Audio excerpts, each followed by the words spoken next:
It's always been from the beginning. So we have the routine is toilet, teeth, book, bed. That's how it is. And with toilet, teeth, book, and bed. And even my 5-year-old, if it's a late night and we don't want to read too much, I'll say, because they still enjoy, even if they're older, they still enjoy these books. He's 5 and he still loves this book. You know what I mean? Or they still love this book. So it doesn't always have to be a long book either, but it becomes a part of your daily routine.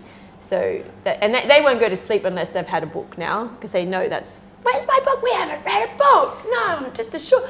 So they expect it. So so that's how. Yeah. Luckily now it's just how it is. Actually, if you have the habit in early from the start, it actually makes your bedtime routine a bit smoother. A bit, yeah, because they know that's coming.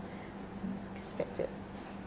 And I think if you choose stories that you enjoy also, right? When you're choosing the books together, you choose something that you enjoy reading. It's not really tedious. You're not choosing educational books. No. I would never choose an educational book for bedtime. It would just be a purely fun book. I'd choose the more educational books. That would be a daytime book. Yeah, that we should read on the couch because we're learning about that topic. There's more question. Information. Yeah, it's a bit deeper and something over something that could be a bit drier because you need the time, but luckily they enjoy all books, so it's okay. It's not too bad. So for example, we've just bought the Wonder Why series. I Wonder Why. I got it off Carousel secondhand, really cheap bargain. So excited, and they're non-fiction books, and they have the dinosaurs, and they have something about the Romans and something about that. So when I introduced that book, I would introduce it during the day, at around in the morning, and we would read it together. That would be too heavy at bedtime when we're just trying to go to sleep. But then it might become normal, and if they enjoy it and becomes normalized, then I would read it at bed. So for example, okay, that's a good question. I brought that book with me. So this is a book I recently bought for the kids, for my oldest one, People, because we're studying identity.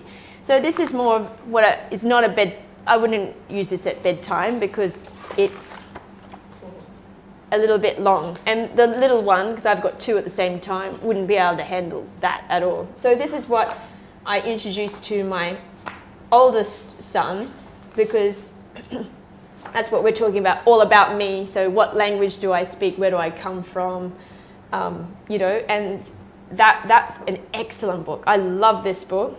And it says, I live in a house like that, or I live in this. But yeah, at bedtime, that would be far too much to take on board. That's definitely, a daytime. We're all alert, and I need the time to be able to read it and answer all the questions. Usually by the evening, I'm a pretty irritable mother. So, we got to limit the number of questions with the story. So if they already know the story, they're not going to ask me many questions about this. This one's going to have a lot of questions. So we need the time to be able to mull over it and do it properly. Yeah, so probably that would be a good example.